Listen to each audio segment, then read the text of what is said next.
Ma sœur a affirmé que mon diplôme universitaire ne servait à rien et a exigé que je lui donne mon appartement sous prétexte qu'elle avait plus de valeur réelle dans la société. Puis, sa campagne de dénigrement en ligne s'est retournée contre elle et elle a fini par être démasquée comme une escroc. Je suis sincèrement perdu face à une situation avec ma sœur, Léa, 30 ans, qui a dégénéré ces derniers mois. J'ai besoin de prendre du recul car j'ai l'impression de vivre dans une réalité parallèle. Pour le contexte, j'ai grandi dans une famille ouvrière près de Nantes. Mes parents, Jean-Pierre et Catherine, ont toujours mis l'accent sur les études, mais l'argent manquait souvent.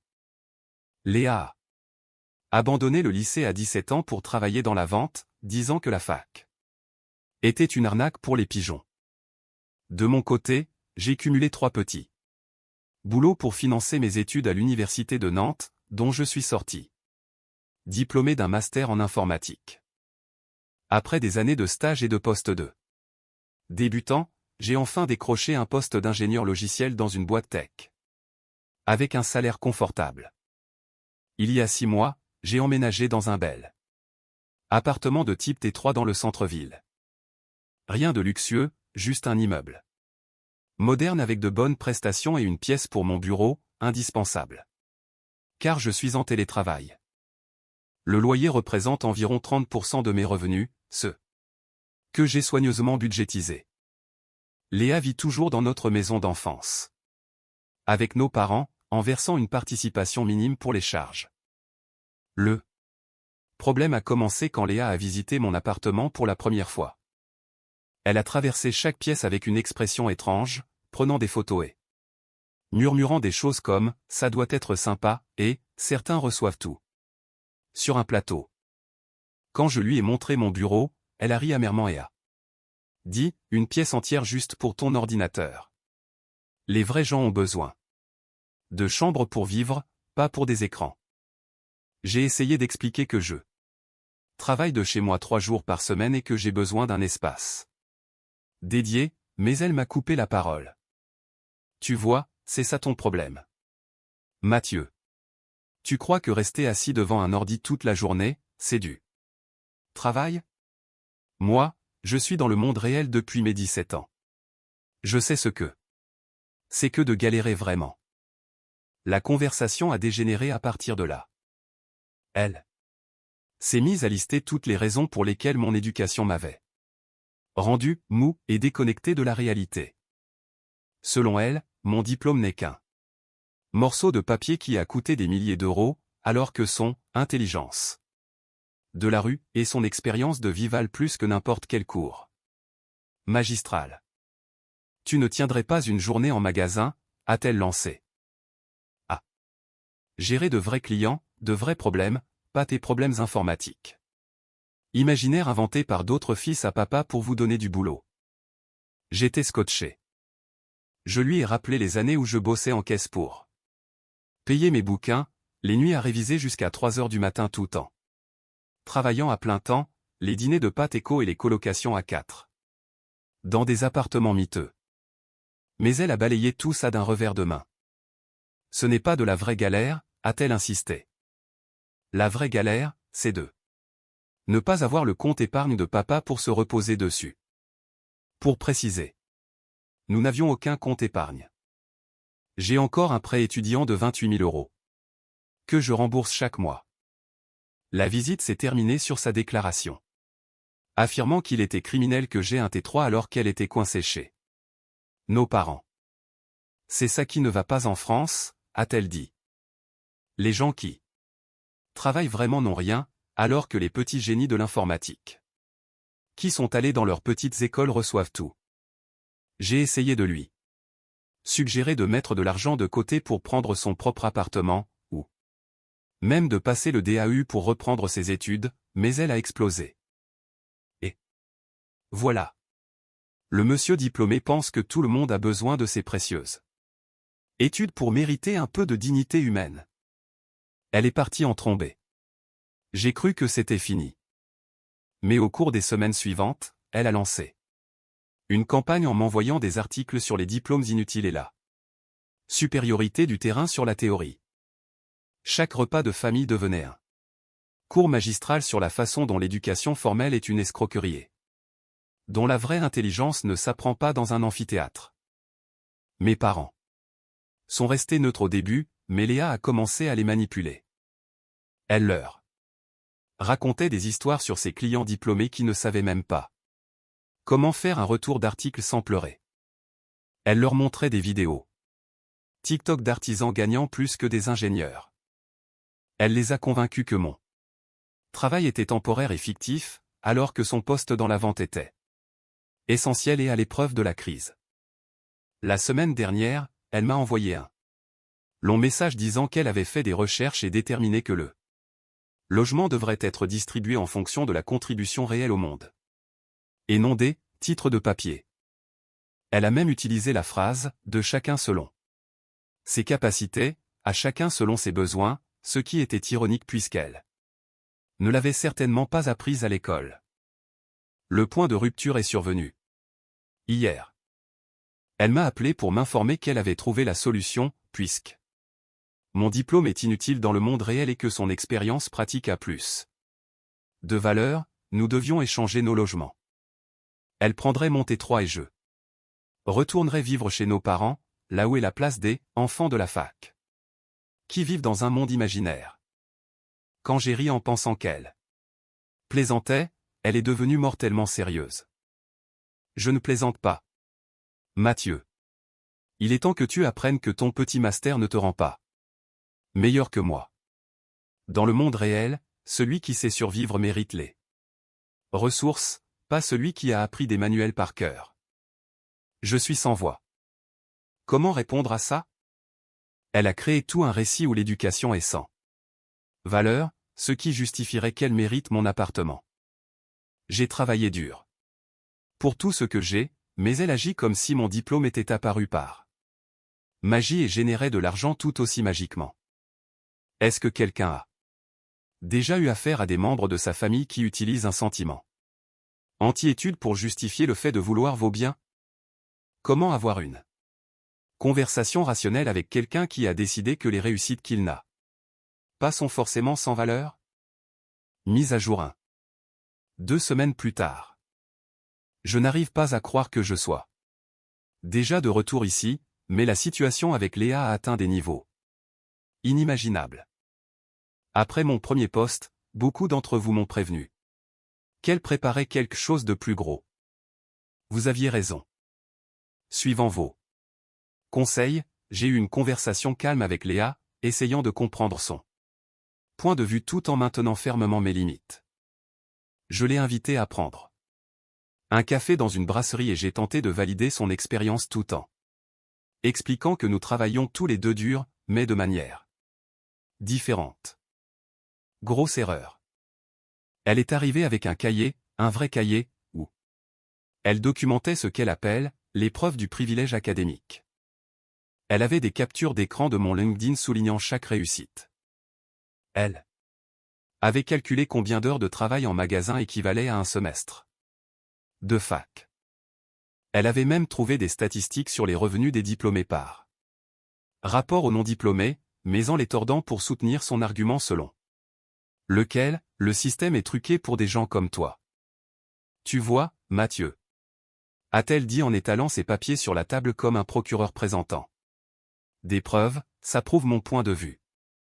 La seule raison pour laquelle tu gagnes plus d'argent, c'est parce que la société valorise le faux travail informatique plutôt que l'interaction humaine réelle. Mais quand la révolution viendra, et elle vient, les gens auront besoin de compétences relationnelles. Pas de ligne de code. J'ai essayé de rediriger la conversation vers notre relation fraternelle, mais elle ne voulait rien entendre. Elle a sorti son téléphone et m'a montré des photos qu'elle avait prises lors de sa visite chez moi, maintenant à noter, grande chambre pouvant accueillir une famille de 3, Mathieu l'utilise seul, deuxième chambre gâchée pour des ordinateurs qui pourrait tenir dans un coin. Cuisine peu utilisée parce que les geeks commandent sur Deliveroo. Puis elle a lâché la bombe. Elle en avait déjà parlé à nos parents. Selon Léa, elle a présenté son « dossier » à Jean Pierret. Catherine dimanche dernier pendant que je travaillais sur une urgence au bureau. Un détail qu'elle a souligné comme preuve que je privilégie mes écrans à ma famille.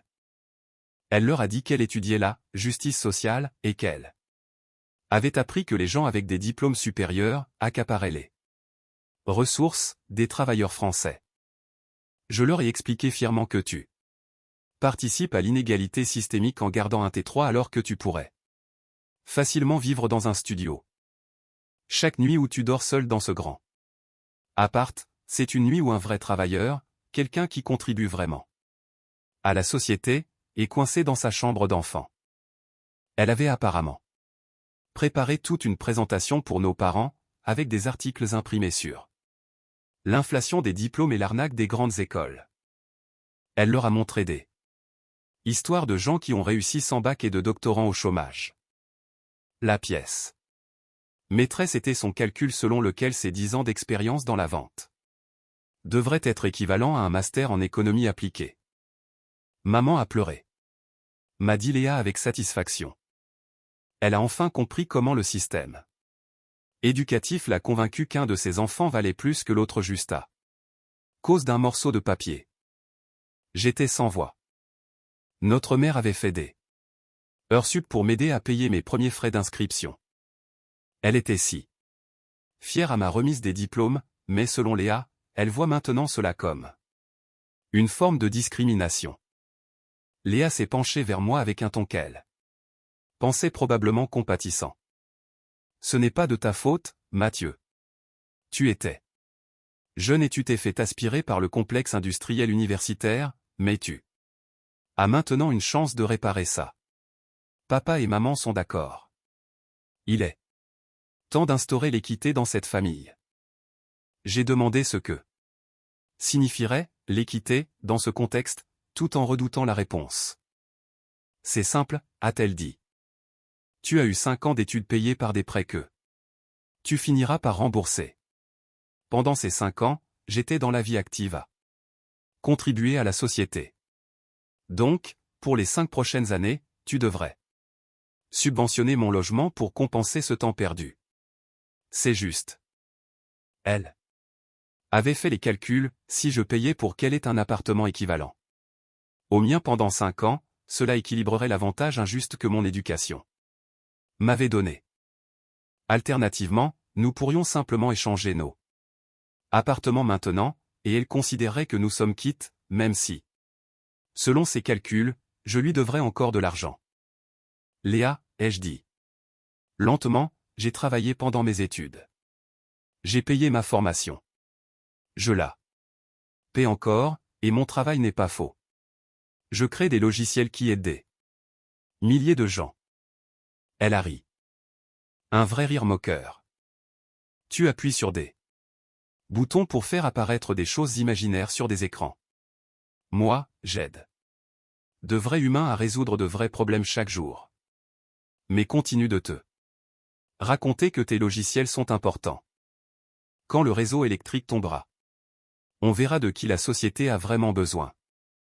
Elle m'a laissé avec un ultimatum, accepter son plan d'équité avant la fin du mois, sinon elle serait forcée de passer à la vitesse supérieure pour défendre la justice dans la famille. Quand j'ai demandé ce que ça signifiait, elle a souri et a dit. Disons que je suis entré en contact avec d'autres personnes dans ma situation. Il y a toute une communauté de gens discriminés parce qu'ils n'ont pas acheté le mensonge de l'éducation. On se soutient entre nous. Je suis allé chez mes parents ce soir-là. La conversation était surréaliste. Mon père, qui m'avait toujours poussé à étudier, marmonnait maintenant des choses sur les différents types d'intelligence. Ma mère a suggéré que je pourrais peut-être aider Léa un peu plus puisque j'avais eu la chance d'avoir des opportunités. Elle a de bons arguments, a dit doucement maman. Tout le monde ne peut pas aller à la fac. Ça ne les rend pas moins méritants d'avoir un beau foyer. J'étais d'accord sur le principe, mais j'ai rappelé que Léa avait choisi d'arrêter l'école, choisi de ne pas passer son DAEU, et choisi de refuser chaque opportunité d'évolution dans son travail. Ma mère a soupiré en disant que j'étais sur la défensive parce que la vérité faisait mal. Je suis parti avec l'impression d'être entré dans une dimension parallèle. Léa a réussi à convaincre nos parents que mon travail acharné pour obtenir un diplôme et faire carrière revenait à tricher, tandis que son refus de toute évolution était une forme de noble souffrance. Je suis vraiment inquiet de ce qu'elle entend par escalade. Dois-je m'inquiéter? Et comment gérer des parents qui ont apparemment été convertis à la vision du monde de Léa où l'éducation est une oppression et la réussite un vol? Mise à jour 2. Un mois plus tard. Me revoilà avec ce qui est sans doute la mise à jour la plus bizarre à ce jour. L'escalade de Léa a pris une forme que je n'aurais jamais pu prédire, et j'oscille entre l'incrédulité et une réelle inquiétude pour son état mental. Après mon dernier poste, j'ai suivi vos conseils, j'ai installé des caméras de sécurité avec l'autorisation de mon propriétaire, j'ai changé les serrures et je me suis assuré que le gardien de l'immeuble sache que Léa n'était pas autorisée à entrer. J'ai aussi tenté une dernière conversation rationnelle avec mes parents, mais ils semblaient totalement endoctrinés. Mon père m'a même dit, peut-être qu'on a trop poussé pour les études. Léa nous montre qu'il y a d'autres façons d'être intelligent. Pendant 2 semaines, c'était calme. Léa m'envoyait des articles quotidiens sur l'élitisme académique et des histoires de réussite d'autodidactes, mais je les ignorais. Puis, mardi dernier, tout a explosé. En rentrant du travail, j'ai trouvé Léa dans le hall de mon immeuble avec 5 autres personnes. Elle les a présentées comme son collectif du terrain, la communauté dont elle m'avait parlé. Il y avait Jennifer, 26 ans, qui a arrêté ses études courtes et pense que les diplômes sont une prison mentale. Thomas, 31 ans, exclu du lycée pour refus de se conformer à l'autoritarisme éducatif. Michel, 29 ans, qui prétendait avoir été poussé à la démission de 3 boulots à cause du mépris des diplômés, et un couple, David et Nancy, 32 ans, qui gère une chaîne YouTube sur la survie face à la discrimination académique. Léa a annoncé qu'ils étaient là pour une évaluation de logement afin de documenter l'injustice. Avant que je puisse réagir, elle a sorti un porte-bloc à l'aspect officiel et a commencé à lire « Matthew Thompson, vous faites l'objet d'une évaluation formelle pour privilèges éducatifs et accaparement de ressources. Le collectif du terrain a le droit d'évaluer si votre situation de logement représente une distribution équitable basée sur la contribution réelle par rapport au titre de papier. J'ai ri, pensant à une blague. Ce n'en était pas une. Thomas s'est avancé avec un maître ruban, un vrai maître ruban, et a annoncé qu'il allait documenter l'espace excédentaire. Michel avait une caméra et disait qu'elle devait enregistrer des preuves de mon inflation de style de vie académique. David et Nancy ont commencé à interroger mes voisins, leur demandant s'ils étaient au courant de l'escroquerie éducative qui se passait au 4e étage. Je leur ai dit de partir immédiatement ou j'appelais la police. Le visage de Léa s'est assombri. Et voilà, a-t-elle annoncé triomphalement. Le diplômé appelle la police contre les travailleurs. C'est exactement ce qu'on dénonce. Il est tellement menacé par la responsabilité du monde réel qu'il se cache derrière les systèmes conçus pour protéger l'élite. Éduqué. Jennifer a commencé un direct sur Facebook, commentant pour ses abonnés, nous sommes ici au point zéro du privilège académique, là où un gratte-papier accapare des ressources pendant que les vrais travailleurs galèrent. Et maintenant, ils nous menacent de violence d'État pour avoir simplement posé des questions. Je suis rentré chez moi et j'ai verrouillé la porte, mais ils sont restés dans le couloir pendant 1 heure. À travers la porte, je les entendais mesurer le couloir, calculer la surface et discuter du nombre de vrais travailleurs qui pourraient tenir dans cet espace perdu. Léa répétait des choses comme « son bureau pourrait être le studio de quelqu'un ». La surface devrait être distribuée selon la valeur sociale, pas selon le salaire. La sécurité de l'immeuble a fini par les faire partir, mais pas avant. Que Léa ne crie, ce n'est pas fini, Mathieu. La révolution arrive, et elle commence par la justice du logement. Je pensais que c'était le sommet de la folie. J'avais tort. 3 jours plus tard, je me suis réveillé avec 47 messages. Léa avait créé une page Facebook intitulée « Justice Logement ». L'expérience contre les diplômes, avec la photo de mon immeuble en profil. Elle avait posté toute la documentation de leur visite, y compris des photos prises à travers mes fenêtres. Apparemment, Jennifer avait fait le tour de l'extérieur, avait récupéré le plan de l'étage je ne sais comment, et avait fait un breakdown détaillé de la façon dont mon appart devrait être redistribué. Mais le vrai choc, c'était le manifeste. Léa avait écrit un essai de 30 000 mots. Sur le fait que j'étais l'exemple parfait de la colonisation académique des espaces de vie. Quelques extraits choisis, mon frère Mathieu représente tout ce qui ne va pas dans notre société. Alors que des millions de Français font de vrais boulots au service des gens, il est assis dans sa tour d'ivoire, faite de JavaScript et de Java, ne créant rien de valeur tout en accaparant un espace qui pourrait abriter des familles entières. Il prétend avoir travaillé dur pour son diplôme, mais que son 5 ans à lire des livres comparés à 13 ans à servir l'humanité. Chaque client que j'ai aidé, chaque crise résolue est plus précieuse que tout son cursus d'informatique. Le temps est venu de dire stop. Les titres de papier ne doivent plus déterminer qui mérite le confort. Elle a tagué toute notre famille élargie, mon employeur et a même trouvé le moyen de taguer plusieurs de mes collègues. Le post a été partagé 800 fois. Principalement par des membres de divers groupes anti-système. Les commentaires étaient un mélange de soutien aveugle, ma sœur a 2 diplômes et se prend pour une reine, de confusion, attends, tu veux son appart gratuit, et de critiques, on dirait juste de la jalousie avec des mots compliqués. Mais Léa répondait à chacun, construisant son argumentaire de leader de mouvement. Ma mère m'a appelé en pleurant, non pas parce qu'elle était horrifiée par le comportement de Léa, mais parce qu'elle était fière que Léa se défende.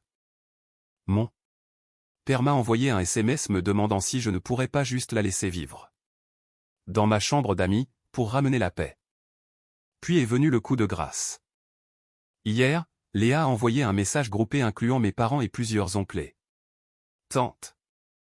Elle a annoncé qu'elle était en contact avec un juriste spécialisé en justice du logement, qui, après une recherche rapide, s'avère être un ancien clerc de notaire radié, qui lui a parlé des lois sur l'usucapion et l'occupation des sols. Si Mathieu continue de refuser une redistribution équitable, a-t-elle écrit, nous avons des options légales. La loi permet à ceux qui utilisent et ont besoin d'une propriété de la réclamer. Puisque Mathieu travaille de chez lui et utilise à peine la moitié de son appartement, nous avons un dossier solide. Elle croit vraiment qu'elle peut légalement prendre mon appartement grâce à une interprétation tordue du droit des squatteurs parce que je n'utilise pas chaque pièce chaque heure de la journée. Mon oncle Charles, que Dieu le bénisse, a été le premier à réagir. Léa, c'est de la folie.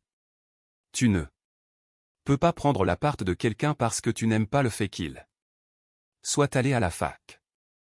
Réponse de Léa, oncle Charles, avec tout mon respect. Ta génération ne comprend pas la violence éducative systémique. Ce n'est pas une question d'aimer ou pas la fac, c'est une question de survie dans un système truqué. À l'heure actuelle, la page Facebook compte 1200 membres. Léa poste des mises à jour quotidiennes, partageant des photos de studios minuscules avec.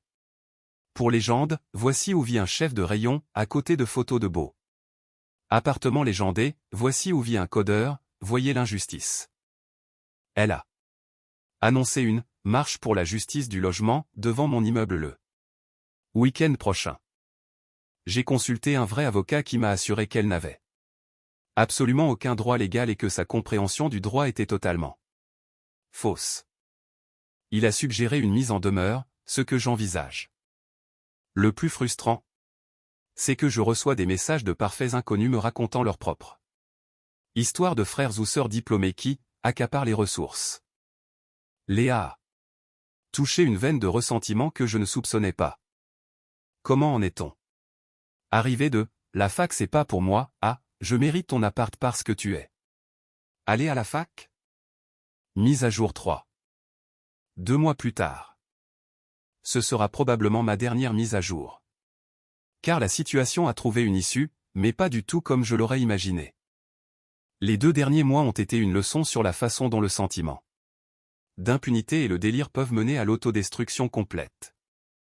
Après mon dernier post, le mouvement de Léa a continué de croître.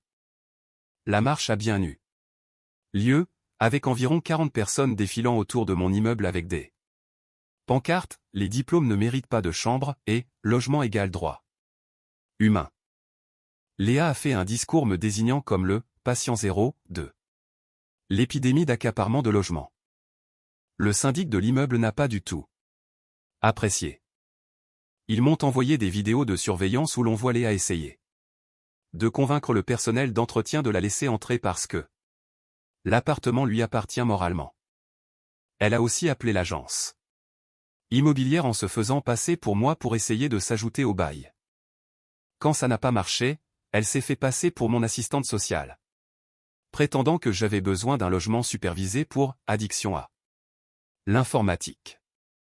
La page Facebook est montée à 3000 membres et Léa a commencé à vendre des produits dérivés, le terrain contre les livres. Elle a quitté son boulot de vendeuse pour devenir militante à plein temps, ce qui consistait à faire des TikTok devant mon immeuble en disant « Jour 47. J'attends toujours que mon frère arrête d'accaparer l'espace. » L'élite académique. C'était pendant qu'on souffre. Puis les choses sont devenues sérieuses. Juridiquement. Vous vous souvenez du juriste de Léa?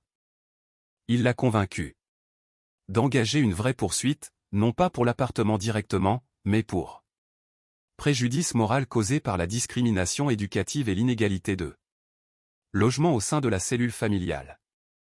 J'ai reçu l'assignation au bureau.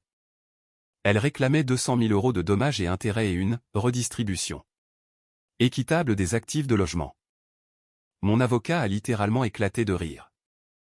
Le dossier citait des articles Wikipédia et des commentaires YouTube comme preuve. Une des pièces à conviction était une photo de mon diplôme entouré en rouge avec la mention « pièce à arme d'oppression ». Mais c'est là que Léa a fait son erreur fatale. Pour construire son dossier et prouver qu'elle méritait une aide au logement, elle a dû soumettre des documents financiers. Ces documents ont révélé des faits intéressants. 1. Léa ne payait en fait aucun loyer à nos parents depuis des années. Elle leur disait qu'elle mettait de l'argent de côté pour eux, mais elle le gardait. 2. Elle gagnait beaucoup plus qu'elle ne le prétendait grâce à ses ventes de produits dérivés, sans rien déclaré au fisc. 3. Elle avait reçu un héritage de notre grand-mère, spécifiquement fléché pour ses études, qu'elle avait dilapidé dans un système de vente pyramidale il y a 3 ans. Mes parents ont été dévastés. Alors qu'ils soutenaient sa campagne de justice, elle les escroquait de plus de 15 000 € en paiement de loyers fictifs. La vérité a éclaté quand mon avocat a demandé les relevés financiers et soudain, le récit de « l'héroïne de la classe ouvrière » s'est effondré. Mais Léa a persisté. Elle a fait un direct Facebook en pleurant, disant que l'establishment académique l'a persécutée avec de fausses accusations financières. Ses partisans ont lancé une cagnotte en ligne pour sa défense qui a récolté 7 000 € avant d'être fermée pour fraude quand les gens ont compris qu'elle mentait.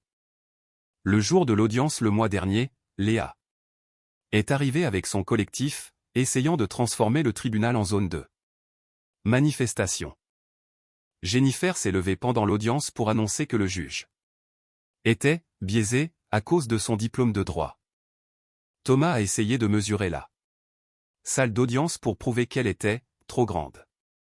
Ils ont tous été expulsés par les gendarmes. Le juge a rejeté l'affaire en moins de 15 minutes, qualifiant la procédure d'abusive et proche du harcèlement. Il a averti Léa que toute nouvelle action entraînerait des poursuites. Il a aussi souligné que ses aveux sur l'argent détourné de ses parents l'exposaient à des poursuites pour escroquerie. Léa a hurlé que tout le système judiciaire était une institution suprémaciste académique avant de sortir. Mais l'implosion finale a eu lieu 2 jours plus tard. David et Nancy, le couple YouTube, filmaient en fait tout pour un documentaire, mais pas celui que Léa imaginait. Ils avaient compris qu'elle était instable et avaient pivoté vers un sujet intitulé « Quand la justice sociale dérape ». Ils ont diffusé une vidéo de 45 minutes montrant Léa répétant ses discours devant le miroir en portant des vêtements de marque, et surtout, l'enregistrant à son insu en train de dire « Si tu répètes ». Discrimination éducative assez souvent, les bourgeois culpabilisés te donnent tout ce que tu veux. La vidéo est devenue virale. Léa est devenue un mème national, surnommé « la Karen du logement ». Le collectif s'est dissous en une nuit. Jennifer a posté des excuses publiques, disant qu'elle avait été manipulée par une narcissique. Ses propres partisans se sont retournés contre elle. Tu étais juste jalouse du succès de ton frère, c'est pas de la justice, c'est du narcissisme. Le coup de grâce est venu de nos parents. Humiliés et ayant perdu 15 000 €, ils ont posé un ultimatum à Léa, trouver un travail et rembourser, ou partir. Elle a choisi l'option 3, elle est partie en pleine nuit pour s'installer dans le sud de la France avec un type rencontré sur un groupe Facebook complotiste qui pense que la Terre est plate. Avant de partir, elle m'a envoyé un dernier message, ce n'est pas fini. Un jour, la société reconnaîtra que les gens comme moi sont les vraies victimes. Ton appartement ne sera jamais vraiment à toi car tu l'as obtenu par le privilège. Je reviendrai à la révolution. Je n'ai plus de nouvelles depuis. Mes parents sont en thérapie. À la fois pour gérer la trahison financière et pour comprendre comment ils ont pu se laisser emporter dans son récit. Ils se sont excusés 1000 fois. Quant à moi, je suis toujours dans mon T3, je télétravaille toujours dans mon bureau, et je paie toujours mon prêt. La seule différence, c'est que j'ai maintenant une histoire incroyable à raconter. Ironie du sort, j'ai eu une promotion la semaine dernière, en partie parce que ma boîte a été impressionnée par mon calme olympien face au harcèlement public. On dirait que mon diplôme inutile et mon faux boulot me servent encore plutôt bien. Merci à tous de m'avoir suivi. Puissiez-vous ne jamais avoir de frères ou sœurs qui pensent que votre éducation leur donne un droit sur votre salon. Et Léa, si tu me lis depuis ta nouvelle planque, la révolution n'est pas pour demain, mais mes mensualités de prêt. Elle tombe chaque mois pour les 6 prochaines années. C'est le prix que j'ai choisi de payer pour mon diplôme, et je le referai sans hésiter.